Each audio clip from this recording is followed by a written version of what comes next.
Je me sens camerounais. Ouais. Je suis camerounais. Je le regrette ce choix. Je le regrette beaucoup. Martin Allen, je ne l'oublierai jamais parce que il m'a fait vivre l'enfer. Il y a des agents qui viennent me manipuler aussi et je fais une grosse erreur. Le premier match, fracture de la cheville. En Turquie, brillante carrière. Eux, ils ont eu plus de maturité que moi et en acceptant les critiques et en s'adaptant. Mais moi, j'ai été borné. Je ne dis pas que j'ai pensé au suicide, mais quand mentalement tu n'es pas bien, ça ne te procure plus de plaisir. Je dirais oui, des regrets, parce que partout où on passe, pour moi, si j'ai pas eu une carrière au FC Nantes en Ligue 1, c'est un regret. Il m'a manqué quelque chose mentalement. Je rentre dans les vestiaires, je prends mes affaires. Il y a Max Gradel qui essaie de me retenir, mais je ne vais pas rester. La résilience, c'était pas quelque chose que j'avais en moi. Donc du coup, mais j'étais vraiment doué, j'avais une belle marge de progression. Celui qui a eu la plus grosse carrière, qui est maintenant au Brésil, Dimitri Payet, avec qui j'ai fait 2 ans en chambre en centre de formation. Mais il ne suffit pas d'avoir du talent pour réussir. Mon corps, il commençait à me lâcher. J'ai un caractère fort et je décide d'arrêter. Ici, nous parlons de football, d'investissement et d'entrepreneuriat. Ce sont des thématiques qui t'intéressent. Abonne-toi, active la cloche de notification pour ne rien rater.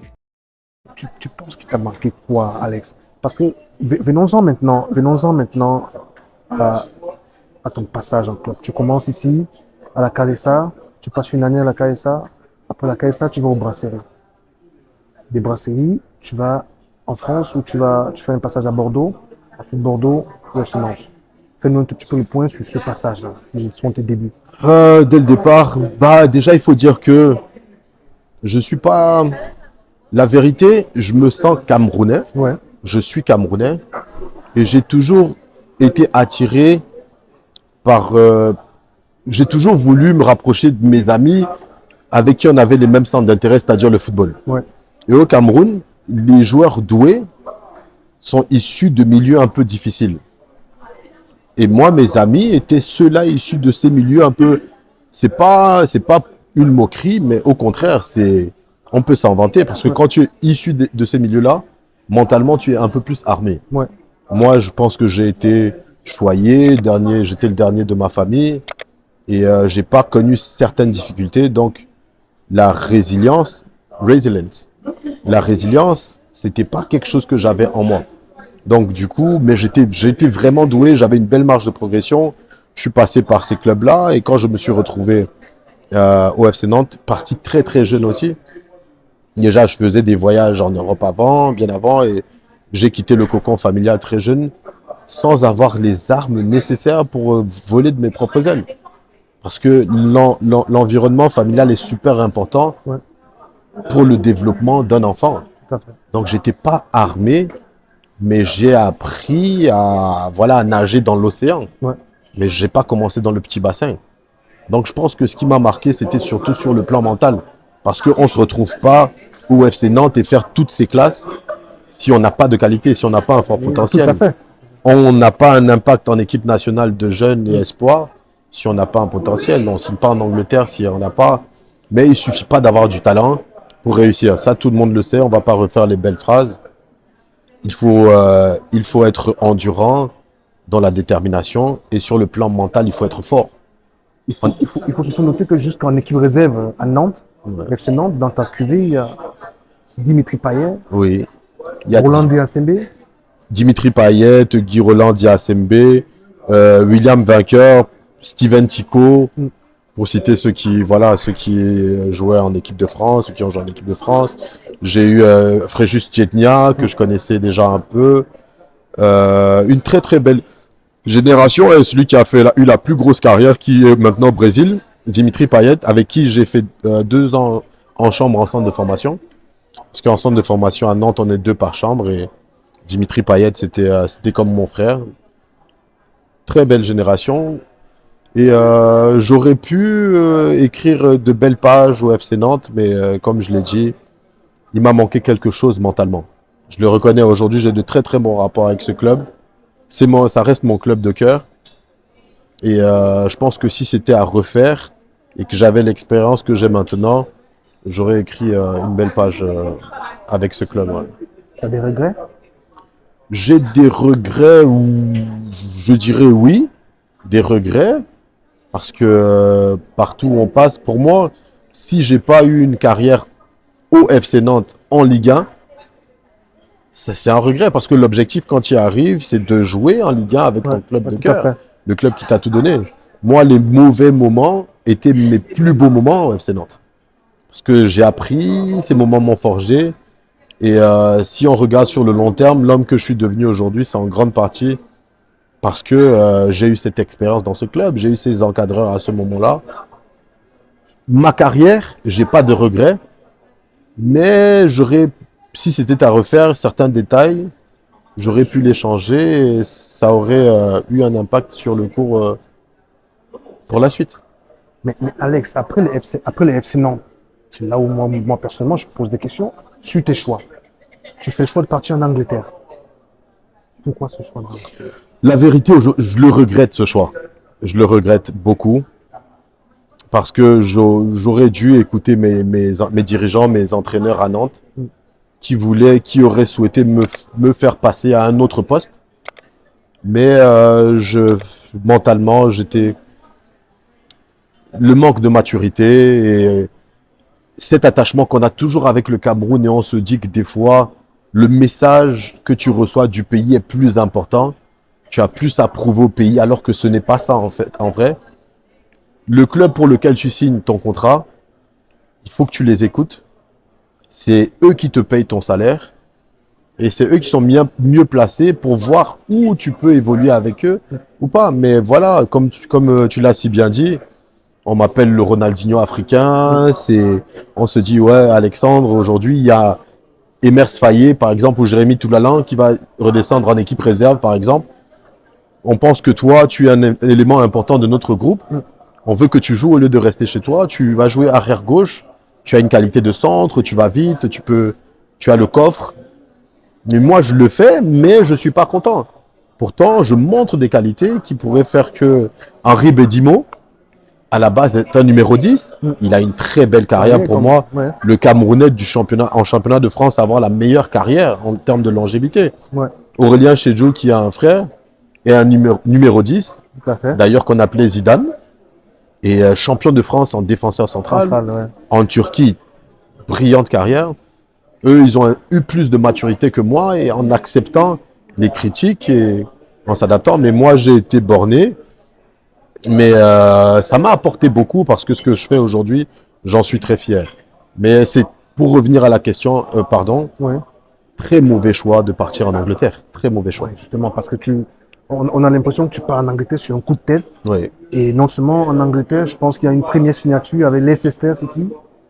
Et avant même que le championnat ne commence, il y a un changement d'entraîneur et tu te retrouves en train de résilier déjà. Ouais. Oui, mauvais choix de partir en Angleterre. Je signe à Leicester. Je signe à Leicester. Et Leicester qui a été champion d'Angleterre en 2016 là. Leicester qui a été championne d'Angleterre. Je signe à Leicester avec le coach qui me fait signer, s'appelle Nigel Worthington. Donc je signe le contrat. La présidence ne change pas. Mais 2 semaines après, le coach, il est remercié pendant la pré-saison. Ouais. Il s'engage avec l'équipe de l'Irlande du Nord, l'équipe nationale de l'Irlande du Nord. Il y a un nouveau coach qui arrive, Martin Allen. Je ne l'oublierai jamais parce que il m'a fait vivre l'enfer. Il y a d'autres joueurs aussi. Alors j'arrive en Angleterre, je signe un contrat de 3 ans. Un très bon contrat d'ailleurs. Un très bon salaire. Et je rencontre des difficultés déjà parce que je ne parle pas la langue. Et heureusement, je rencontre un jeune, je me renseigne et on me dit, moi je suis un pro. Ouais. Et on me dit, il y a un jeune qui arrive de Paris aussi, voilà, un Français d'origine africaine. Je vais le voir, Max Gradel. Max Gradel qu'on connaît, le tueur de Lyon, qui, voilà, très belle carrière, Ouais. 5 Coupes d'Afrique ou 6 Coupes d'Afrique, Ouais. 2 fois champion d'Afrique. L'Afrique, tout à fait. Ouais. Voilà. Donc je le rencontre, lui aussi il vit l'enfer quand le nouveau coach il arrive. Le nouveau coach ne veut pas de lui, le nouveau coach ne veut pas de moi. Je ne fais même pas la photo de présentation en début de saison. Parce que le coach, il ne veut pas de moi. Wow. Et le coach, il a été, non, mais je vais pas tirer sur lui plus que ça. Mais Max Gradel a été envoyé en League 2, équivalent de 4e division, à Bournemouth à l'époque. Et moi, je m'embrouille, je suis fâché, je ne veux pas être avec l'équipe réserve parce qu'ils ne me parlent pas. Il n'y a pas de communication. J'arrive, je suis jeune. Il n'y a aucune communication. Ils me disent juste que voilà, j'ai mes plans, je ne veux pas de toi. Voilà, tu vas en équipe réserve. Et moi, je prends mal. Je rentre dans les vestiaires, je prends mes affaires. Il y a Max Gradel qui essaie de me retenir. Mais je ne vais pas rester. J'en peux plus. Je retourne. J'étais encore logé à l'hôtel au Marriott à Leicester. Et j'appelle mes agents et je leur dis ce qui se passe. Ouais. Et on décide de résilier le contrat à l'amiable, même si ça traîne un peu. Je suis déjà dans un autre club. Je ne me suis pas encore engagé parce que la résiliation n'a pas encore été faite. Voilà. Et il y a des agents qui viennent me manipuler aussi et je fais une grosse erreur. J'accepte cette résiliation sans que même mes agents ils ne prennent connaissance du contrat Ouais. de résiliation. Donc même là, je me fais aussi avoir. Et je m'engage avec un club de championship qui s'appelle Scunthorpe United. Ouais. Voilà, donc mon expérience en Angleterre commence par cette frustration-là. Et je le redis, très très mauvaise décision de partir en Angleterre. Après l'Angleterre, justement, il y a ce passage en Suède où tu trouves un peu plus de stabilité. Je crois que tu restes 2 ou 3 ans. Tu es stable, tu joues régulièrement, tu trouves un peu plus d'équilibre là-bas. Parle-nous un peu de cette expérience. En fait, ce qui m'aide finalement, c'est que l'Angleterre, je résilie à l'amiable avec Leicester City. Ouais. Je m'engage avec Scunthorpe United. Premier match, fracture de la cheville. Bah oui, justement. Premier match, fracture de la Et c'est cheville. justement cette fracture qui t'empêche de participer Cette aux Jeux fracture, Olympiques. elle m'empêche de participer aux Jeux Olympiques. Et je ne suis plus appelé en équipe nationale. Là, justement, oui. Du coup, je me fais oublier. Je me fais oublier pour mon bien. Et je commence à avoir un peu plus d'humilité. Aujourd'hui, je le sais, je m'en rends compte. À cette époque-là, je ne m'en rendais pas compte. Mais je commence à avoir plus d'humilité. Je fais une saison en Angleterre où j'ai du mal à revenir de blessure. Il faut redescendre. Donc je vais en Suède, mais je n'ai plus ce truc de Ronaldinho du Cameroun ou bien le futur, parce que j'avais été apprécié par la légende Roger Mila, Manga Ongene, qui me... Oui, mais parce que sans te couper, pendant 2 ou 3 ans, on disait que tu étais l'espoir du football camerounais. Hein. Ça, Oui, c'est- voilà, et j'étais très aimé à l'époque par l'ancien président de la fédération camerounaise, monsieur Iya Mohamed. Il y a Mohamed, ouais. Il y a Mohamed que j'aimais beaucoup aussi parce que c'est lui que j'ai connu quand voilà, je l'ai connu et après il y a un autre qui est arrivé. Et voilà, donc je vais en Suède, je suis oublié, je travaille, je vais même à l'entraînement en courant, je retourne en courant, pourtant j'ai une voiture, j'enchaîne des matchs, je marque beaucoup de buts, ce que je ne faisais pas avant en tant que milieu de terrain. Je suis capitaine, mais je ne fais qu'une saison, D'accord. une saison et demie, et j'ai une proposition de rejoindre une équipe une franchise nord-américaine Ouais. qui va rentrer en MLS. En MLS, oui, ouais. Donc je rejoins l'équipe de Vancouver. Je fais Cap.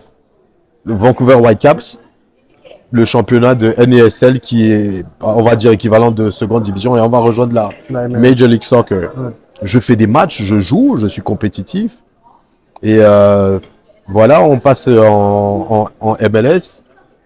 Et ça recommence à parler de moi sur les réseaux sociaux, l'équipe nationale, voilà, Camerounais en Major League Soccer. Et ça recommence. On n'est plus concentré, blessure, parce que voilà, on est surtout au téléphone alors qu'il faudrait dormir. Et les démons qui reviennent, j'ai du mal à retrouver mon niveau. J'ai du mal à jouer au niveau voilà, auquel j'aspirais, si je peux le dire. Et ça ne me procure plus de plaisir. Ça ne me procure plus de plaisir. J'ai encore 3 ans de contrat, parce que je signe 3 ans de contrat garanti. Et finalement, je reviens jamais à mon... Je me fracture, il y a un match où on va voir, je joue avec un plâtre. Fracture de la main, fracture métatarse, déchirure. J'ai du mal à revenir à mon niveau. Mais qu'est-ce qui explique toutes ces blessures-là? Je pense que l'intensité et... D'hygiène de vie? Je dirais pas l'hygiène de vie, mais émotionnellement, je me sépare de ma partenaire, je me sépare de mon premier amour, avec qui j'ai un enfant, et c'est une déchirure parce que pendant la séparation, ma fille, elle a même pas 1 an, donc je me retrouve tout seul et c'est très très difficile pour moi parce que je suis toujours jeune encore à ce moment-là. Je ne suis pas concentré. Il y a 9 heures de décalage avec la France parce que elle retourne en France avec ma fille et c'est compliqué. Je pense qu'à ce moment-là, je suis affaibli mentalement. Wow. Donc le corps suit. Je suis pas concentré. Je pose pas bien le pied. C'est une entorse. Et voilà. Donc je pense que la principale raison pour laquelle j'ai pas eu la carrière que j'ai, si je peux dire, en toute humilité, mérité, c'est le plan mental. À l'entraînement, j'ai surtout appris à muscler le muscle, mais pas à travailler mon cerveau. À quel moment tu décides d'arrêter? Ah, c'est pendant mon expérience à Vancouver où je reviens pas de mes blessures et je discute avec mon agent. Et je prends la décision, ma famille, elle n'est pas d'accord. Mais je prends la décision d'arrêter une résiliation à l'amiable avec le Vancouver Whitecaps. Je suis indemnisé, je suis payé parce que j'ai toujours un contrat.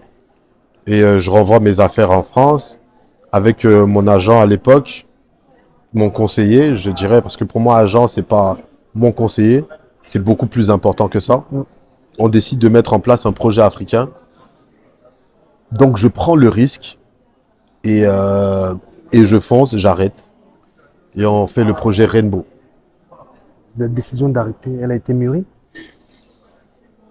Je pense que elle n'a pas été mûrie, mais je suis un fonceur et mon intuition, avec tout ce que j'avais déjà vécu, j'étais sûr qu'elle ne me trompait pas. Mon intuition ne me trompait pas à ce moment-là. Donc, mon père était vivant, ma mère, elle est toujours vivante, mon grand frère, il n'était pas d'accord, mais voilà, j'ai un caractère fort et je décide d'arrêter. Ta passion, ton envie, tu l'as perdu du jour au lendemain? J'avais perdu l'amour pour ce sport. En tout cas, l'espace vert, l'odeur de l'herbe ne me... Voilà, parce que c'est un monde... C'est un monde... Il faudrait... Toi, tu le comprends parce que tu as une carrière aussi assez brillante. Ouais. Et c'est pas toujours vrai dans ce monde-là. Ouais, c'est vrai. Les relations humaines, quand tu étais au Hertha Berlin, par exemple, tu as connu des gars, vous étiez comme des frères. Ouais. Dès que tu pars du Hertha Berlin, c'est fini. Ouais, c'est fini, tout à fait. Je sais que voilà, je vais le dire, peut-être que Gradel, il va se fâcher contre moi, il va sûrement voir. Ouais. À Saint-Étienne, ils avaient une très belle triplette avec Pierre-Emerick Aubameyang et Sakho. Mais je pense que quand ils ont pris chacun leur chemin, c'était plus les frères. Ça s'appelait plus autant. Ouais, ouais. Tu vois. Et moi, je l'ai vécu avec Dimitri Payet. C'est vrai on s'est revus, on a discuté quand il était à Lille, parce qu'il y avait Aurélien, j'allais à Lille de temps en temps. Mais on était des frères, nous étions des frères à Nantes. Mais après, la famille, c'est fini. Quand je pars en Angleterre, ceux que je rencontre, la famille, c'est fini. Du coup, quand j'arrive en MLS, je me dis, tous ceux que je vais fréquenter, ça va être que pour de l'entertainment. Mais il n'y a pas de vraie relation. Et j'avais plus de douleur qu'autre chose. Je n'arrivais plus à... Mon corps, il commençait à me lâcher. Donc, ça ne me procure pas de plaisir de souffrir et être dans les vestiaires avec des joueurs. On ne va pas manger un chez l'autre. Donc, tout ça juste pour gagner de l'argent. Pour moi, il y avait quelque chose. Je suis rentré dans le football très jeune. Je ne savais pas que si ça pouvait faire gagner de l'argent. Ouais. C'était être avec des copains et vivre une expérience humaine. Plus tard, on a su qu'on pouvait gagner de l'argent. Ok, ça s'est ramené. Mais pour moi, le côté financier n'était pas plus fort que la relation humaine que je voulais créer. Peut-être c'est de par les traumatismes que j'ai eus en grandissant. Ouais. C'est le fait d'être issu d'un couple mixte où tu n'es pas forcément accepté partout. En grandissant, j'ai toujours été pointé du doigt comme celui qui est différent. Vous avez parlé des brasseries, de tout ça. Si je vais jouer dans des villages, je suis toujours pointé. Où rentre chez toi, le blanc. En Europe, je suis le noir, donc ça a été très difficile pour moi. Ce n'est pas une excuse, C'est pas mais justement, voilà, ça ne me voilà. procurait plus de plaisir. Je Oui. sentais que le football m'avait appris autre chose que je devais ramener qui allait me procurer plus de plaisir. Tout à l'heure, tu as mentionné comme quoi tu revenais pas. Est-ce que tu as senti aussi à un moment donné que ton corps, il répondait plus du tout? Le corps, j'avais l'impression que le corps, il était une épave. À chaque fois, j'allais au garage pour rafistoler un petit peu. Mais dès que ça lâche, j'ai une rupture du tendon d'Achille, fracture de la cheville. C'était très difficile. Et là, le muscle le plus important, il était instable. Il y a des joueurs, il y a un joueur aujourd'hui, il y a quelques jours, qui a perdu la vie. On ne sait pas, il y a des enquêtes. On pense à un suicide. Il y a des joueurs qui ont pensé, je ne dis pas que j'ai pensé au suicide, mais quand mentalement tu n'es pas bien, ça ne te procure plus de plaisir. Et tu as le sentiment de ne pas être compris par ton entourage. Parce que mon entourage familial aussi, j'avais vécu la séparation, le divorce de mes parents. Ouais. Donc c'était très très compliqué pour moi et tu ne peux pas t'exprimer. Quand tu es jeune, pour toi c'est difficile de dire que tes parents divorcent. Tes parents se séparent, quand tes amis, leurs parents sont ensemble. Donc il y a plein de paramètres et tu n'es pas encadré comme il se doit. Compliqué. Alex, allons dans cette configuration. Quand tu arrêtes, tu as 23, on va dire 23 et 24 ans. Ouais. Même si tu traverses une période difficile, est-ce que tu t'es pas dit à un moment que voilà, tu peux encore te donner 2 ans pour te reconstruire et à partir de tes 26 ans, tu peux rebondir? Parce qu'on voit des joueurs qui explosent tard. Je peux te prendre des exemples. Qui sont arrivés en équipe nationale à 26, 27 ans et qui ont fait derrière une très belle carrière. Tu en connais. Ouais. Est-ce que tu penses que tu n'as pas très vite lâché? Je pense pas que j'ai très vite lâché. Je pense surtout que j'ai très vite pris conscience de ce que la vie elle est réellement. Ouais. Moi, ce que je pense, c'est qu'on arrive tous avec chacun de nous, nous avons une mission. Ouais. Et nous aimons, on a cette passion-là du foot aussi, on veut le faire, mais beaucoup n'arrêtent pas et insistent parce qu'ils ont peur du regard des autres. Et ils ne savent pas faire autre chose aussi. J'ai eu, sur le plan scolaire, j'ai pas été mauvais. Je dirais que j'ai même été brillant.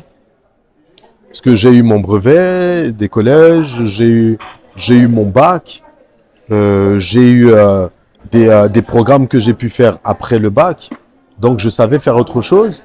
Et je dis, je regrette pas. Parce que, ok, j'aurais insisté, c'est quoi, essayer de trouver un club où... Moi, ok, je vais le dire quand même.